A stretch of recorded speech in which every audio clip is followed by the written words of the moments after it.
Welcome back, ladies and gentlemen. Ali Wolf and I, Tim Sullivan, are so glad to have you guys with us for the 39th housing market update. Of course, it used to be the COVID update, but all we can say is good riddance to COVID. And want to make sure you know, we will have the recording available. We'll push it out after this. And always, please submit your questions. We listen to them. Ali and I take them to heart, and it helps us get things together for each and every one of these gatherings. Now, Zonda has three components. I think you know it. We've got data, we've got advisory, we've got media. On our advisory side, which I help direct, we are doing a huge amount of work. Last year, over 1,000 studies across the country. And no, we're doing some things that are pretty unusual, some TAMs, total addressable market analyses for expansion, deep into the single family rental and build for rent space and consumer segmentation. My partner, Molly Carmichael, is one of our leads there. She knows her stuff. We're here to help. Please reach out.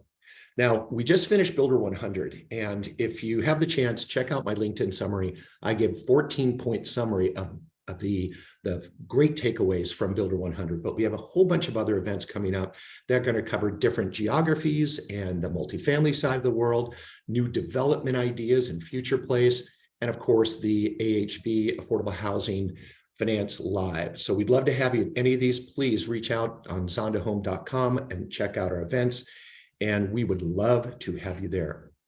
Also, because we're constantly digging into new information, we have some tasty tidbits available for 65 different markets. And if you get on our website, you can download a market for free. Check out what's happening with housing inventory. We have some forecasts in there.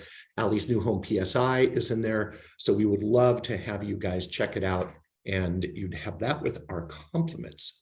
Now, we're constantly pushing the boundaries of market intelligence, and we're now at the 10th version of the Zonda iPad. And one of the key things to note here is that we're including some of the markets that are non-survey markets. And what we mean by that is we don't necessarily track the subdivisions, but we've got information on closings and listings and the economic data. So now we're covering 774 CBSAs, and we've got 2,000 new counties in there, 21,000 new zip codes. So please check it out. And in that same vein, we're really embracing higher levels of technology. And a great example of that is what we're doing to Livable. And if you haven't heard about Livable and you're a builder, please, please, please dive into this, because here's the simple takeaway. It is a new home listing service, and it's free. Let me say it a different way. It's a free new home listing service. And the reason we have it is we're trying to help you sell more homes more quickly. It is such a cool opportunity. Just check out livable.com, and we would love to help you with that. And we're combining the data, intelligence, and technological advances and teaming up with some of the industry's greatest minds.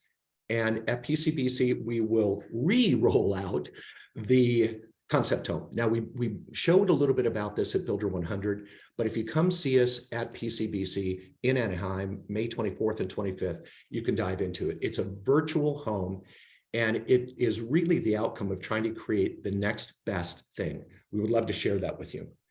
And as we move forward, just want to let you know another example of our efforts to translate the research that we have into actionable info. And it's really stuff for you to ultimately use and make great decisions in rental housing, whether it's the single family side or it's cottage homes or it's townhomes. And we will have this out as published research this summer. And so stay tuned. You can learn more about it on our website. But this is going to be really cool stuff, because on the advisory side, we've been very deep in this space on both the multifamily side, thanks to Kimberly Byram, and on the build to rent side. So check it out. I think you're going to love it. I'm going to give a quick shout out to Olivia Young and Lauren Hone and the team at Certainty. And if you haven't heard of Certainty, which I think is not likely because I've seen them everywhere, they're a full system of building solutions. And ultimately, the thing to note is that they're covering insulation, drywall, roofing, sliding, and they're putting everything seamlessly together. And they have a systems-based approach. And ultimately, they're embracing what we're trying to do in our industry, which is make things faster and easier to build. It's kind of like Livable. We're trying to use technology to be faster and move more homes. But the cool thing about this organization is that they're people-focused and they're embracing building sciences. And when you look at that, it has to do with energy efficiency and solar And they work closely with the people who build and also sell this material. And that I like their title, Style Meets Performance Inside and Out, because that's what they're trying to do. Whether it's a suburban neighborhood or hotels, it's really the entire life cycle of development and product types they'll help. And I'd say like Zonda, their solutions are backed by expert knowledge. And they've got in-field expertise, direct feedback from pros, and ultimately the concept, look at that last line there, consistently save time and money. So from that standpoint, Olivia and Lauren, thank you for your support. Certainty, thank you for your support. And we are moving on. So Ali, get ready, because it is time for me to introduce you. And I think if you've been with us before, you've heard me introduce Ali many different ways, many different times. But today I want to talk about 2 or 3 quick things about what she is, and then something about who she is. Now, of course, she's our chief economist. She's a thought leader in our industry, and she's carved out a really cool position as a trusted advisor in the media, in our industry, home building and building products. And she's even part of the White House's Council of Economic Advisors. But that's not what drives her. What drives her is, think of these 3 characteristics. Number 1, she's a traveler. So it always opens her mind, and it helps her think about things just beyond what's right in front of her. Number 2, not only is she interesting, she's fun to have dinner with and fun to talk to, but she's interested. And what I mean by that is she'll dive into topics, and she has a continuous desire to learn. And last but not least, and this is personal and professional, she's generous. She shares easily. She's always there to help. And those are the real drivers behind our chief economist, Ali Wolf. Ali, if you would, please step to the virtual stage and take it from here. Awesome. Thank you so much, Tim. And hello, everyone. We're delighted to have you back for our 39th housing market update. Now, today, as you look at the agenda, note that I'm only going to do the first 2 sections, and then Tim's going to go from 3 to 6. And that's because I'm going to spend a lot of time on those generational differences. This presentation is going to be a little bit different than our normal HMUs, because for the past 6 weeks, Tim talked about being a traveler. Tim and I have been on the road across the country, been doing presentations. And I think at this point, many of you know our current take on the market.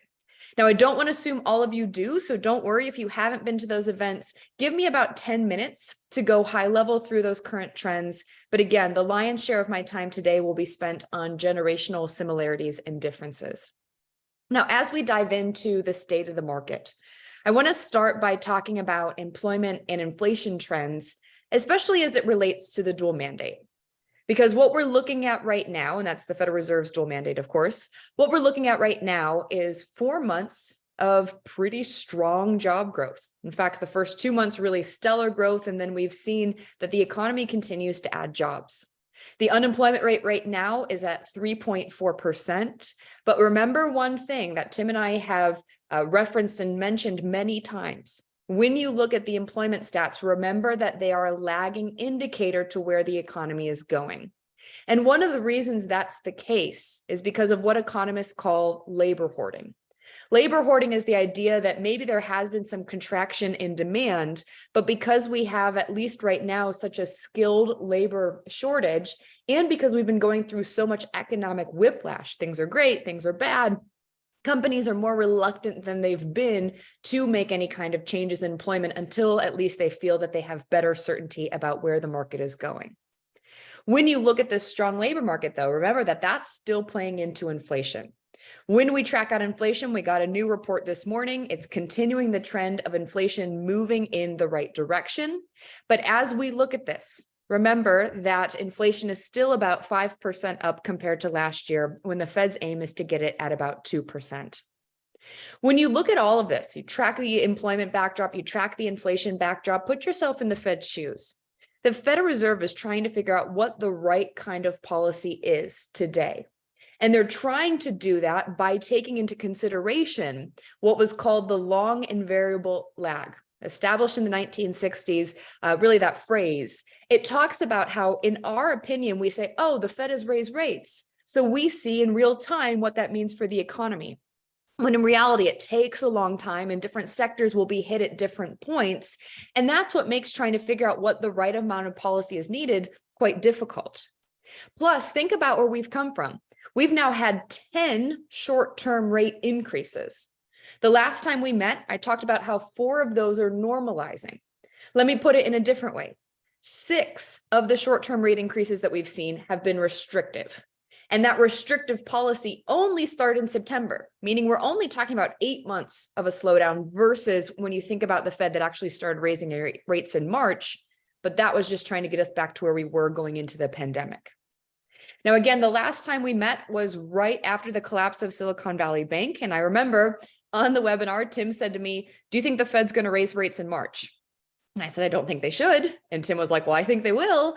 And of course, we know that Tim was right. The Fed raised rates in March. They raised rates again in May. And I think the biggest thing about those rate increases is what the Federal Reserve has communicated to us in response.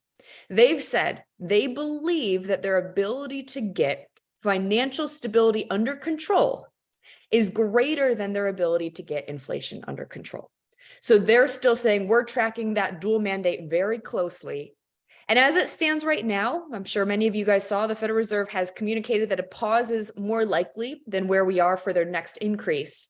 But watch really closely what happens to the economic data. Any surprise to the positive may encourage the Federal Reserve to be a little bit more aggressive. Now, you heard from Tim at the beginning that we just had our Builder 100 event, and we had an economist there named Richard Green from USC that presented. And I'm bringing this up because Richard's research has focused a lot on builder bank balance sheets. He's gone into looking at what are some of the risks, and his big takeaway from the research he did is until the Fed reverses course, bank failures still remain an economic risk. And we don't want to get too complacent about where the market is because there are these risks related to the balance sheet, but we're going to track when the Federal Reserve might reverse course. Is it a pause? Is it a continue to increase? Or do we see a slowdown in the market that actually causes some emergency rate cuts? Finally, though, as you take all of this into consideration, economic data, generally good, some risks on that front. But if you think about the housing industry, I mentioned Tim and I have been traveling all across the country, so much optimism about the housing market. And I think for now, that's because housing has become a beneficiary of economic uncertainty because that's resulted in lower mortgage rates. In fact, if you look at Zonda's new home pending sales index, track that trend. What a rebound we have seen so far this year. New home sales up 1% compared to last month, down about 13% compared to last year, which makes total sense given what we've seen with the doubling of interest rates and again, some of that economic uncertainty. These new home numbers stand in direct contrast to the existing home space, where we have a 2.4% drop month over month and down about 25% compared to last year. We'll talk about existing inventory a little bit later in this presentation, but I want to go into trying to forecast or think through the April data. We're going to release our pending sales index next week, and notice that the index on the left is through March. What we've been doing is releasing our data, but also doing our builder survey, asking builders some qualitative real-time insights. What we saw in January and February was that the majority of builders were saying they were seeing a slight or significant increase in activity. As we looked at March, we had then the highest percent of builders saying that they were seeing a flattening of activity, and that matches pretty closely with what we saw and what we released. April, pretty similar trend expected. Majority of builders saying that more activity has flattened. Second highest response, though, is still seeing some increase. Put a different way, as we're tracking out sales, we see that the rate of growth of the sales have slowed, but in general, the spring selling season is still holding up. Now, as we look at sales, anyone that has joined this webinar regularly, you know that we like to look at total sales, but we also like to look at sales adjusted for supply, the average sales rate. So on this chart, I'm showing you 3 different timeframes. We have 2019, a market that we compare to be or say to be healthy. We have 2021, which is a market that we would say is a bit frothy. And then we have current. The big takeaway across most markets in the country is that we're off compared to 2021, but in line with or outperforming 2019. We like this. To us, this feels more healthy. This feels more sustainable. But as we look at the data, like I said, we also like to layer in qualitative insights. And I think this quote from our builder survey really sums up the market. There are sales to be had as long as you adjusted to find the market. That was a key thing that we talked about over the past few presentations. The amount of incentives that were in the market, the buildup of quick move-in homes, what we saw with pricing and how pricing was going down to help builders find the market. Now, we've seen an interesting dynamic shift throughout this year. So end of last year, we had a 50-50 ratio. 50% of builders that were lowering prices, 50% of builders that were holding prices flat. Now we have a 60-40 ratio. 60% of builders that are raising prices, 40% that are holding prices flat. A very different dynamic where I think part of it does come down to seasonality. Part of it has to do with builders readjusting to today's market. And I think a lot of it comes down to pricing power.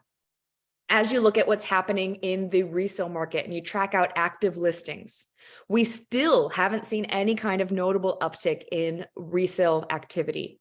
We are above where we were the past couple of years in terms of active listings, but still down 50% compared to 2019. Now, I'm not going to go through all of the reasons. I think at this point we understand the lock-in effect and people remodeling. But if you look at different markets, Austin's the closest to being in line with where the market was in 2019. You have LA, DC. These are the markets where resale inventory is virtually non-existent, especially when you look at some entry-level pricing. As we track this out, US News and World Report talked to consumers about how they're feeling about current inventory.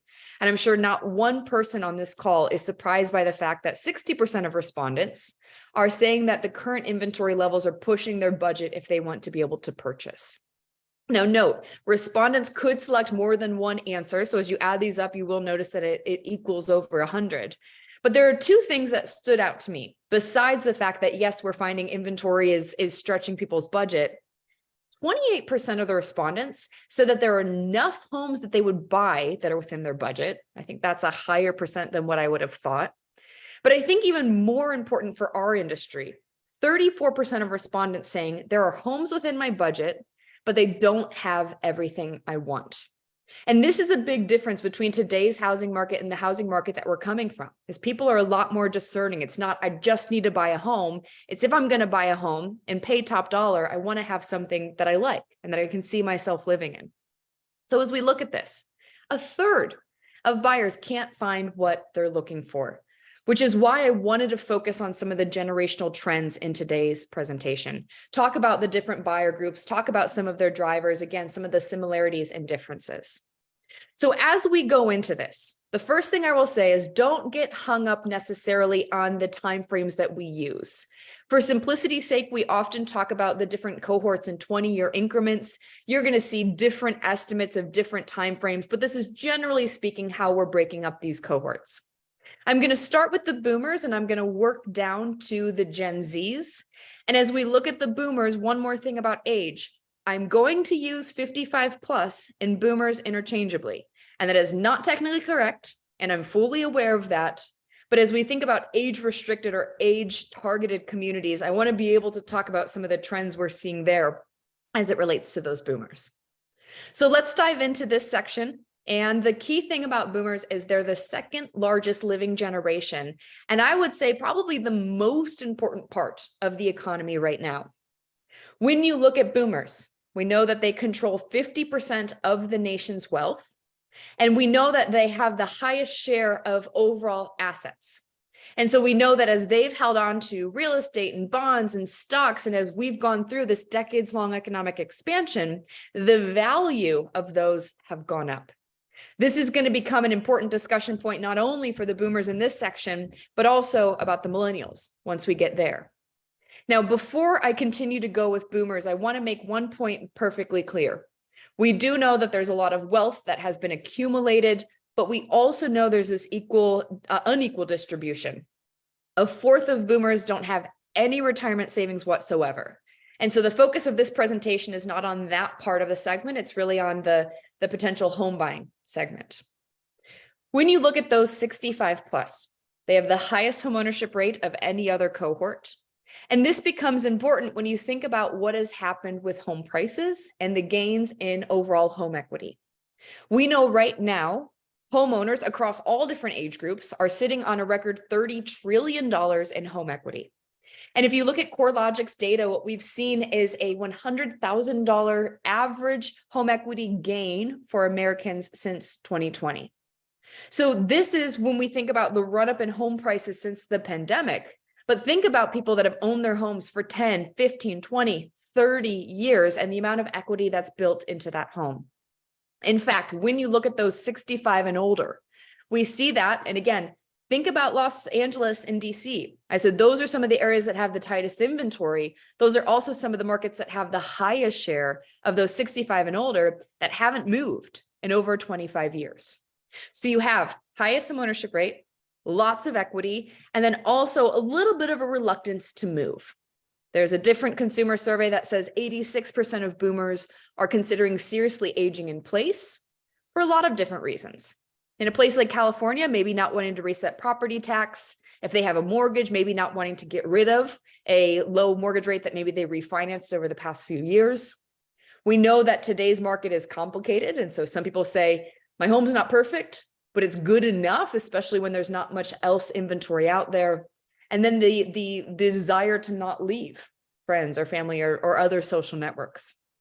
So we think about this. Okay, so we have a big opportunity, we have a big restraint, but then think about how this group is evolving. Our estimates at Zonda are that 12 to 15 million of those 55 plus will leave the labor force by 2026. And more importantly, all boomers will be of retirement age by 2030.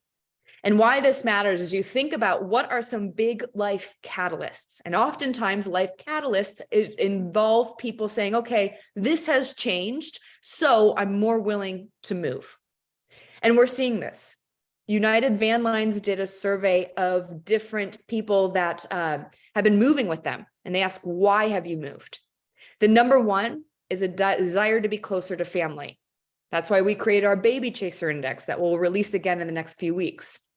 Number two, a new job. And then number three, this is where it's again important when you think about the boomers, retirement. So we have this idea that boomers are saying they don't want to move, and yet we have a lot of evidence that says they're not actually doing what they're saying. United Van Lines said baby boomers moved more than any other age group that they tracked in 2022, accounting for over 55% of the moves. Layering in data from NAR, this to me is fascinating. Boomers made up 40% of all home purchases. They were the number one buyer and seller in 2022. Millennials from 2014 up until 2021 were the number one. This is the first time we've seen that shift where boomers are actually outperforming millennials in terms of overall home purchases. When you think about what this cohort wants, we'll talk about the best-selling projects in just a moment. Not everyone will want age-restricted or age-targeted, but at Zonda, we're able to track that those active adult communities and see what's happening with overall sales. What we're finding is in most markets, you have active adult that's outperforming the overall market. But if you take this a step further, what are the best-selling 55 plus communities? I'll show this by attached and detached. Know that as the market has changed, we've seen a lot more attached 55 plus product come to the market, where traditionally it was more detached. But of the best selling, we have an average price of $430 and an average home size of 1,800 square feet. When you go to detached, no surprise on either of these numbers, higher overall average price, higher overall average home size. But to me, again, this goes back to linking some of the different generations. As you look at these numbers, and as we go into the millennials a little bit later, there's a pretty clear overlap between the price that works, the size that works, with those that are moving down versus those that are entry level. And I think the big difference that we've seen from the 2022 data, why boomers have overtaken millennials, is as interest rates went up, you don't have as much sensitivity from this cohort because of the equity, maybe because they own their home free and clear. You are seeing more sensitivity from the entry-level group. We'll talk about that a little bit more later, but I want to move on to Gen X. And this is a group that I lovingly call the forgotten generation. And I say that only because as we talk about demographics in the housing market, there's so much of a discussion about the barbell of the cohorts, not as much talk about Gen X. But Gen X has the second highest homeownership rate. And if you look at where we're seeing that highest rate, it's really spread across markets in the Midwest and the Northeast. But why I think this is important and why I think we should be spending more time talking about Gen Xers comes down directly from what the builders have told us. In our builder survey at Zonda, we asked builders who are their most active shoppers. And number one, move up. When you think about boomers and Gen Xers, we're saying the highest homeownership rate and the second highest homeownership rate. Both of them have this outsized benefit of having home equity. But as we talked about, boomers are more likely to be moved down. Our Gen Xers are more likely to be moved up. Now, if you're like me, seeing that Gen X, seeing that move up is the number one most active shopper, you also got to say, well, that's confusing. Because when we talk about the housing market, we say the biggest constraint is this lock-in effect, is the fact that 90% of homeowners have a rate under 5%. How can move up be the most active when we do have this constraint of people not wanting to reset their rate? So what I want to do is show some math. And if you were at our Builder 100 event, you've seen this before. But for those of you that haven't, I think this is a really good way of looking at that lock-in effect and then considering what's happening with home equity that we already established, record number across all the different generations, and the use of builder incentives. So let's go through this example. You have someone that purchased a home, a $500,000 home at a 3% interest rate with a 20% down payment. Let's say when interest rates were still 3%, they were looking for a move-up home. They were looking for a $700,000 home, same interest rate, same down payment. Because it's move up, they knew going into it that they would be paying more per month. And the math that worked there is a 40% increase in that monthly payment. So market was hot. It was hard to find the homes. There wasn't that much inventory. They missed the chance to buy that $700,000 home at a 3% interest rate. So now they're looking in the market, they're looking for a $700,000 home at a 6% interest rate. What's happened? Well, now it's a 99% increase compared to their base mortgage. This is the lock-in effect, where people are like, never mind, that just doesn't even make sense. I'm not going to pay that much more, even if it's a nicer home. Well, then a builder says, well, we understand that you're dealing with this, so let us offer you a mortgage rate buy down. Let's help with that monthly payment a little bit.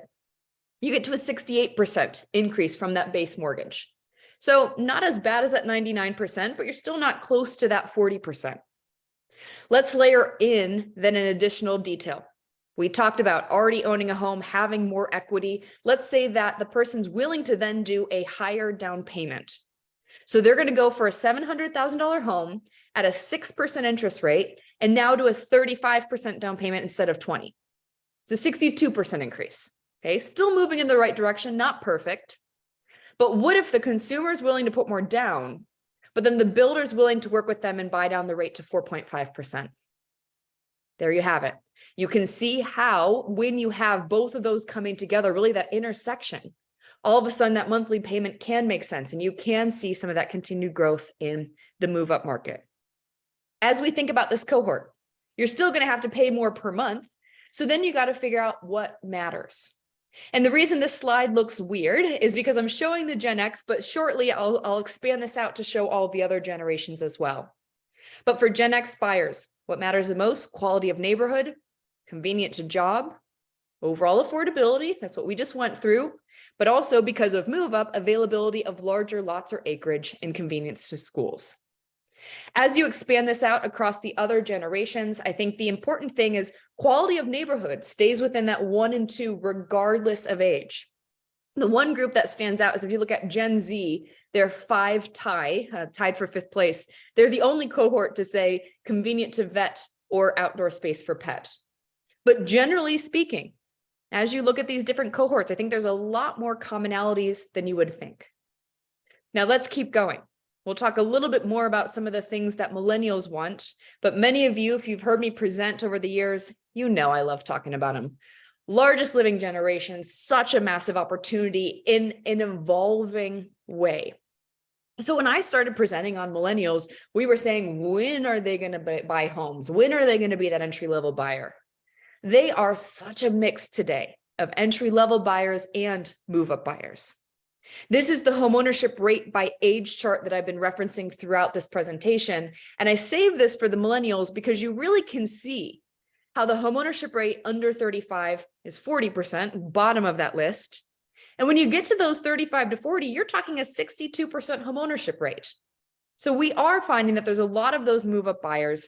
And I want to break this out into two sections. As we talk about millennials, we're going to talk about those that already owned and what drove their purchase. And then we'll talk about those that are renting and what they might be thinking about. So when you look at those that already owned, we've asked them, what square footage do you live in? This goes back to the discussion of the best-selling 55 plus communities. You have 62% of millennials that live in a home under 2,000 square feet, matches up pretty closely. This is down from 70% when we pulled this in 2019. And we think this is because of that existence of the move-up buyer, starting to shift those results to the right. As we look at this cohort, and we wrote a blog on Builder Online about this, from a marketing point of view, I think it's really important to say, well, why did someone buy in the first place? And as you look at this cohort, it really comes down to stability and financial. It's building my own equity and its appreciation on the financial side. It's that change in life stage. It's that stability, wanting to make somewhere mine. So we know why this cohort has purchased, but then a big question is how? How have you been able to purchase? So we ask, what's the source of your down payment? Number one, cash savings. Number two, again, going to the move up, sale of an existing home. And number three, help from a relative. This is another way that you can link a couple of the different generations. When you look at boomers, we know that 73% plan to give some or all of their money away while they're still alive. This is the existence of the bank of mom and dad. And I'm here right now calling in from Canada. We at Zonda, we just did an event in Vancouver. And as I talked to different housing professionals in Canada, the big discussion is, if you're living in a big city and you don't have the bank of mom and dad, you probably don't own a home.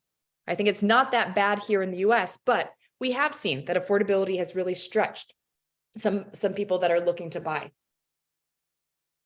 As we continue to go though, we then want to say, okay, we understand why people buy and how they're able to.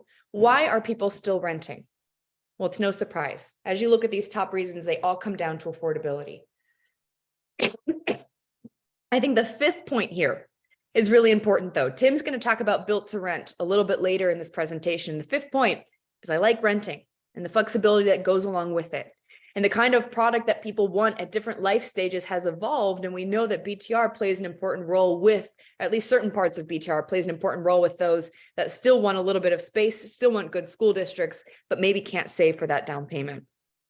When you look at the top priorities for millennials, we see that those that don't have kids value convenience, access to restaurants, shops, walkability, distance to work. Those that do have kids focus heavily on those schools and safety.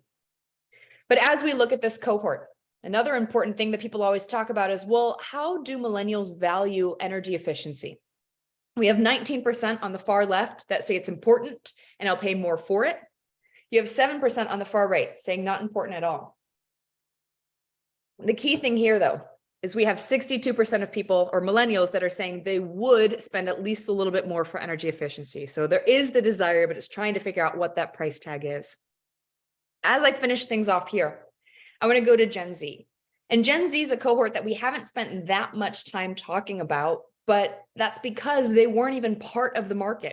2017, not existent. You had a slight sliver in 2018, and then that's trended up. As you look at those Gen Z now, they are representing about 10% of the overall market. Now, Tim had lovingly said, well, we're not talking about Gen Zs that are 3 years old. And of course we're not, but let's make that clear. I'm talking about the Gen Zs that are in the older age that are at the point that they could be converting to becoming a homeowner. Now, we wrote a blog recently on Builder Online. You can copy down this link if you want to read the full thing about Gen Z, but John Mazzaros helped lead some of the research. And what we wanted to say is, where do we find the highest share of those that are among the youngest cohort? Well, by far, Salt Lake City leads the nation. We see that the median age is 5 years younger than what we're finding on the national average, partly because Latter-day Saints, partly because of the highest number of children per capita, and also having the market be a college town. Houston, among the top markets, second largest for new home production, second largest for the lowest median age. And what I like about this overlap with this cohort is as you look at the homes that are under 300,000, Houston is one of the rare markets across the country that does still have some attainable product that could help target this younger generation. And then we also see the role of tech, this concentration of areas in Austin and Columbus and Seattle and San Diego, where you do have a younger median age, which does match up with the data where Gen Zers are saying they want to be working in technology. Now, that could be evolving as we have seen there have been more layoffs concentrated in tech. But for now, that's how we're seeing that play out in the system. Now, as we look at Gen Z, 70% right now are saving money. 60% are intentionally saving money for their first home. And this is a stat I think we shouldn't ignore. Nearly 45% of Gen Zers are looking to purchase their home in the next 5 years. But they're facing some of the same challenges that we're seeing with the other groups, not having enough savings for a down payment, not knowing where to begin. And I think that's, again, from a marketing point of view, that could be a good communication strategy for the Gen Zs, and then finding a home within their price range. So at this point, I know we went through a lot, and now Tim's going to take us more into the discussion of supply. How do we address this demand, and then also built to rent? Now, for Tim's introduction, you guys know Tim Sullivan is our senior managing principal. He leads our entire custom market study business, built to rent, master plan study research, feasibility studies. And over the past 39 webinars, as Tim said, we've had to provide updates about, what's the story behind Tim or Allie. And I think the biggest thing that, shame on me for not mentioning earlier, is Tim's ability to make his job seem seamless and easy, when in reality, there is so much that is happening under the surface. When we look at Tim, and I think this comes in direct response to our Builder 100 event, as I was networking, I had endless people come up and say, Tim is amazing at emceeing this event. He's able to moderate the panels. He's able to get everything going. And I think what people don't realize is this is behind the curtain of Builder 100. Tim is listening to the sessions. He's taking notes. He's working on emails at the same time, trying to lead our entire team. We had a presenter that came. He read the book. What we see on the surface for Tim is really this collection of everything that's at the bottom of the iceberg: the hard work, the persistence, the late nights, the discipline. And Tim, we're just so thankful for the example that you set for us. And let me pass it to you. Allie, thank you. That was beautiful. I am going to lean towards the left side of that picture and try to stay away from the iciness of an iceberg and that implication, but thank you. And I appreciate that acknowledgement, and I'm going to keep trying to get better. So Allie, before you go, a comment and a quick question. The comment is really for everyone listening in today.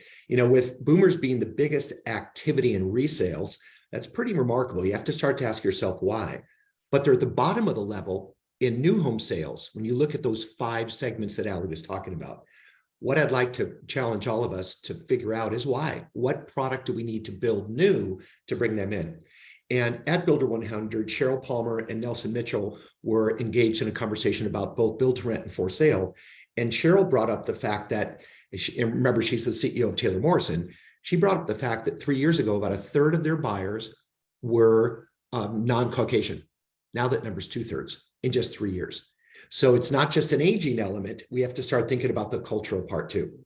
So here's the shift to the question, Allie. And Allie, this is something you and I are talking about all the time. You mentioned Richard Green from USC. I also want to bring into the conversation Dimitri Delis. He's managing director and their economist at Piper Sandler. Give us a take of some kind of rebound that the Fed may take as we head into a recessionary environment and after moving Fed funds rates up so much. Just give us a quick take on what you think might happen.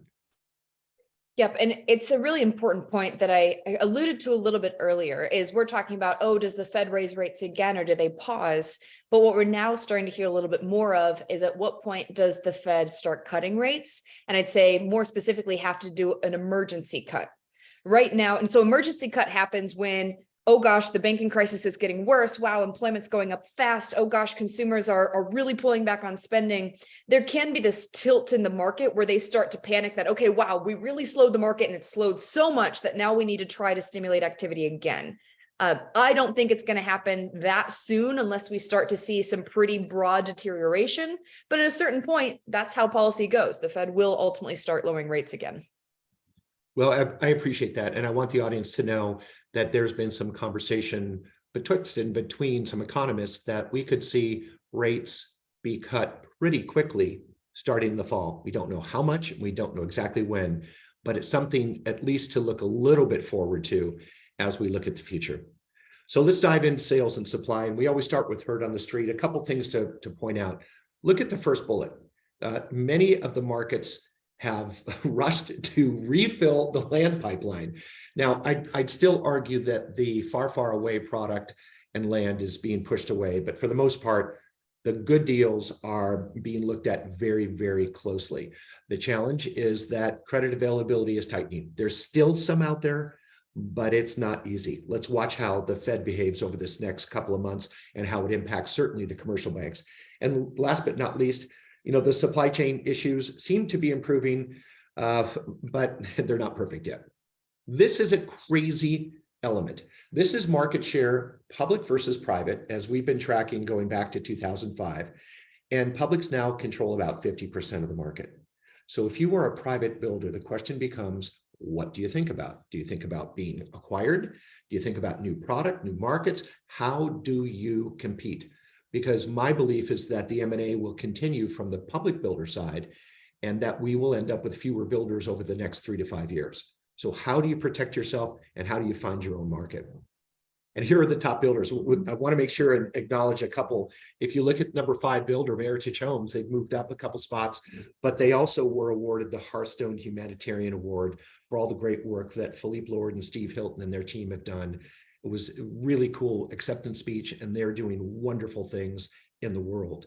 Also want to acknowledge, if you can see Ashton Woods is number 12, they were Builder of the Year, and Ken Bala did a terrific job accepting that on behalf of the company. Great people there, and they are focused on organic growth. You can get this, of course, on Builder Online, and we also have the top 200 builders tracked. Now, builders have been pretty reasonable about this softening that started happening about this time last year. And just note the far right side of this. Note the contraction in starts. This is going to be an important thing mathematically in a second. But when you look at it market to market, the Texas markets are in the low 20s in terms of pulling back. But Orlando is probably the market we've seen the least pull back. It's just minus 1%. But holy cow, Miami is 47%. So builders have acknowledged the softening, and this is a healthy element in the market. Now, there have been some improvement in some of the construction timelines, and look at the colors going, the yellow, teal, and purple, October, March, and April, respectively, in those colors. And the takeaway is this: when we were looking just a few months ago, typically the time frame to complete a home was between 8 and 15 months or more. But now it's back down to more like 4 to 7, at least the primary percentage, which is a positive element because from that standpoint, it's getting back to a little bit more reasonable time frame for us to bring product to market. And the labor market certainly has been in a place where it's improved. But look at the bottom point here. It's still a skilled labor shortage in our industry. And keep in mind, those are quotes that come from our home builders in response to our monthly survey. And I'd like to just do a quick shout out to Nora Spencer. Nora was one of the speakers at Builder 100. Her company is Hope Renovations, and she has been focused on bringing more women into the construction trades. She's training them, getting them jobs. She's terrific, and what she's doing is ultimately helping the disruption that we've had in the labor market. However, there's still an issue that hangs over us, the sword of Damocles. It's really the Californication of the industry. And ultimately, when you look at the feedback we're getting from builders, it really has to do with delays. And the fact that the municipal side is really not forming the partnerships with us that they need to. And I know I'm preaching to the choir about it, but there is more. I mean, there's other factors that we've got to think about. And of course, transformers, and I don't mean the movie, I mean what we're trying to get on site so we can power our homes. they've been difficult to find, and it doesn't matter what state you're talking about. And ultimately, electric utility providers have been behind schedules, and even land, land's not helping us. And look at the right-hand side.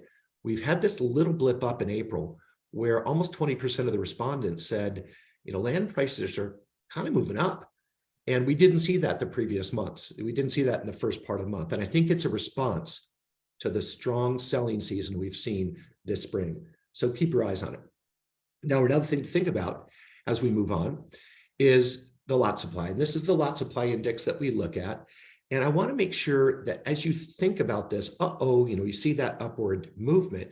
But remember, this is calculated effectively based on the lots we have available divided by starts.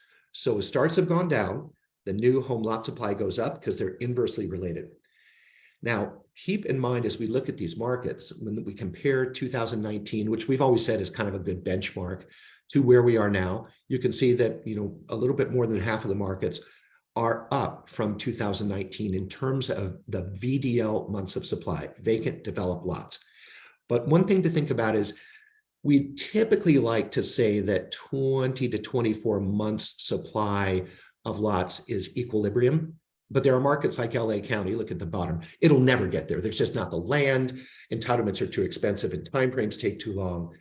But watch these closely, and we certainly will. We'll be reporting back to you guys in the next one, that there's cause for concern if that really skyrockets, meaning the implication is the market slows. But we don't see any real red flags. However, we are monitoring it closely. And we just wanted to share that with you guys to make sure we're on it. Now, the under construction element, when we look at units under construction and go back to the early part of 2022, you can see as those starts pull back, so do the units under construction. And here we'll give you a perspective market by market on the percentage change. And you can see about maybe 60%, 70% of the markets that you see in the top have had increases. But as you move down within, after the top 10, there's been modest increases or even decreases. And look at the decrease markets.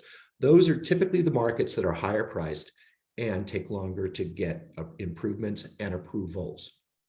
Now, as we move into what's in the pipeline, I'll pause on this for a second. Look at the left-hand side of the graphic, and this shows excavation, streets paved, and streets in. So these are the number and percentage of lots by market that are in each of these conditions. The far right-hand side, streets in, those are the lots that are basically ready to go. But it's not a very big percentage. You can see, except for perhaps Seattle, it's not a big percentage. It's 2, 3, 4, 5%. Where we start to see the larger pig in the python is both streets paved and excavation. The implication here and the takeaway is realizing that towards the end of this year and beginning of next year, we'll have a fair number of lots available to come into the market. We're watching that closely. We need them. And you heard us say back in 2020 and 2021, we need lots in the market, but it's always a push me, pull you. So right now, generally balanced, but overall, we're paying attention and watching it closely. Allow me to share a couple things on the build to rent side of the world and certainly some of the questions we're being asked. And just to set the stage, I think you all know this by now, but the left-hand side is the single family rental product. That is classically the platted lot subdivisions. We can split those up, sell the home separately. We can sell, then rent them. And the density might be as low as 5 or 6 units per acre up to maybe 10 units per acre, 3 and 4 bedroom products, 2-car garages, a backyard. The right-hand side is the horizontal apartment or cottage style. And these are typically 1 and 2 bedroom units, sometimes 3.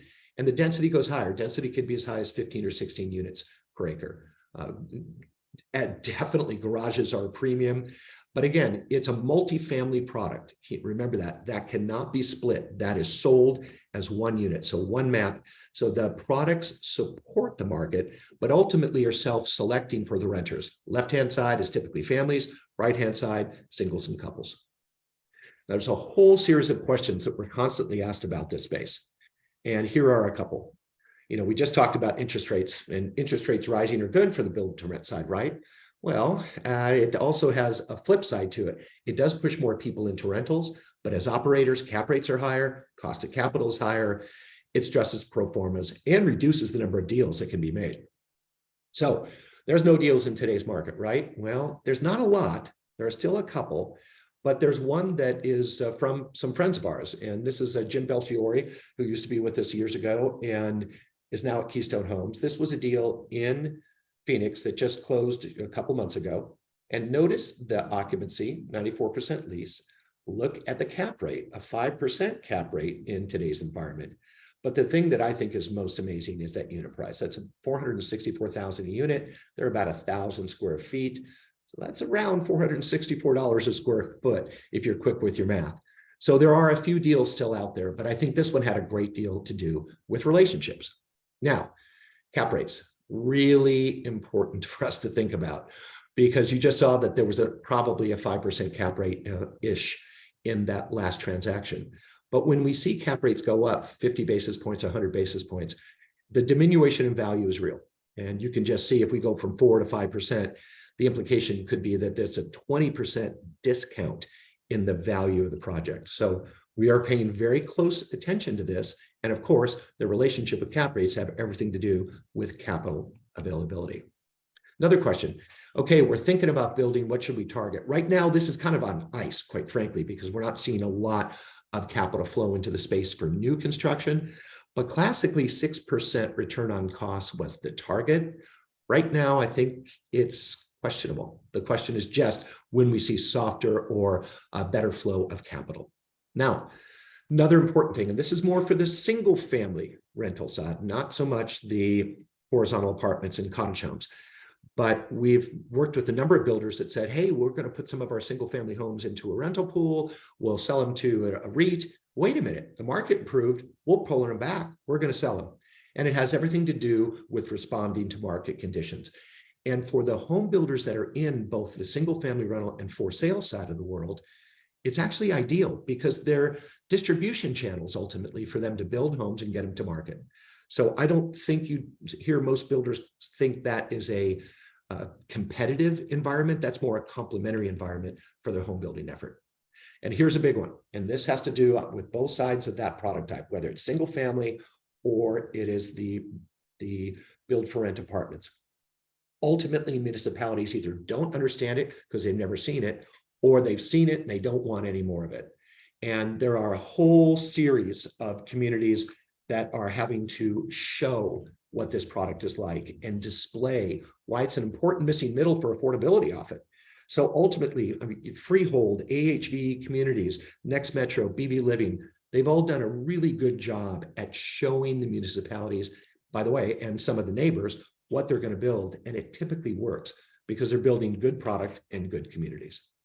Now, you heard early on, I mentioned something about our rental housing outlook. We're going to be doing the published research. Allow me to show some of the research that we've started. And this has to do with the location of the communities. We're tracking about 1,500 communities. And keep in mind, that's the rental, single family rentals, all the way to the horizontal apartment product types. And when we think about the changes that are coming, basically the number of units has doubled 21 to 2023. And we think it's going to potentially double again over the next 2 years, but it all depends on capital availability. We may see this flatten. And the markets where we see this activity shouldn't surprise you, because many of them are the markets where we've seen a lot of job growth, in migration, and the for sale side of the world has worked very, very well. And there's at least 14 markets that we're tracking that are expected to double in size. Now, keep in mind, the reason we're tracking this so closely is with constricted supply of capital, we may see a pullback on that ultimately. Here's an idea of not just where projects are, but where projects are under construction. Again, this is all product types, and it gives you a sense of where these are. And of course, Arizona, Texas, Florida, Georgia, Tennessee, the Carolinas, and even the upper Midwest are going to see an increase in activity regardless of capital availability. And it's fascinating to look at what's happened with occupancy when we compare the build-to-rent products versus for rent apartments versus the Class A apartments, and occupancies have moved kind of in lockstep. And it's really interesting when you start looking at concessions, because so far, while concessions have moved up a little bit on the build for rent side, we certainly see them significantly different than the for rent apartment market. So a few quick takeaways here. The space isn't for everyone, but it's permanent. So if you can find a place and find the right market, it works. And ultimately understand the consumer. This is the single most important thing. Who are you building to? Whether it's for sale or rental, who are you building to? And last but not least, on the amenity side, include only what's valued. Include what the renter will pay for. And it varies by location, it varies by product type, but do the research. All right, a couple final thoughts before we send you guys off into a successful week. Today's some good news. I've just cut short. I've only got 3 quick ones for you, but there's 3 really cool ones that have to do with ingenuity, kindness, and bravery. The first one, ingenuity. So this gentleman, Omar Sanchez, realized that the Great Atlantic Sargassum, if I'm saying that correct, it's that big old thing of seaweed that's going all over, and that's in so many markets that have coastal areas. He said, wait a minute, I think I can make bricks out of this. And in 2018, he started this company and is creating bricks from seaweed. Not only is it green, it's ingenious. Secondarily, on the kindness side of the world, a mom in Minnesota has an adult son with Down syndrome and was worried that her son wasn't getting enough socialization. She put a Facebook post out and said, I'm looking for a guy to do guy stuff with my son. She got only over 5,000 comments. She interviewed a bunch of people.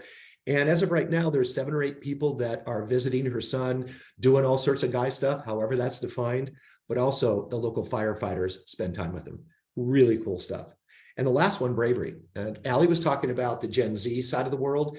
A 13-year-old boy in Michigan prevented a car crash. Dylan Reeves saw that the driver of his bus had passed out, reached over, he's 13 years old, takes control of the bus, drives it, puts his foot on the brake, tells the other kids to call for 911. The bus driver's okay, and this young man is a hero in my eyes. So ingenuity, kindness, and bravery, which sets us up for our inspiration. And the inspiration is a bit of a challenge on this one. And yes, ladies and gentlemen, we've identified ChatGPT or just AI overall as the inspiration. I'd be interested to speak to many of you about how you're using any AI in your organization. We certainly are using it with our satellite technology, but to me, there's a good and bad side to it. Now, here's an example. This woman who had passed away at 87 actually had a holograph of herself speak at her funeral. Well, that's kind of fun, but I'm not sure it's going to help us make the world a better place. Now, artificial intelligence is already disrupting many in the high tech and biotech side and has pushed some jobs out. And then, of course, we have a lot of people that are very smart in using ChatGPT at school, and there's been some challenges with plagiarism. But the thing I'm most worried about, and I say this playfully, but who knows what happens over the next 20 years, is could we see Arnold Schwarzenegger's Terminator come down the pipe?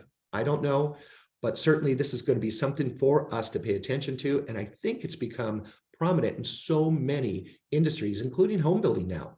So let's talk about it, let's explore it, but we wanted to share that with you today.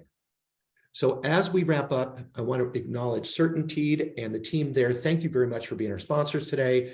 Allie, thank you as always for the great stuff. And we want to acknowledge to you, the recording will be available in about 24 hours. If you want to subscribe to the emails, just zap that right now. You can get it. We'll upload you guys and we'll make sure that you get all copies of our emails.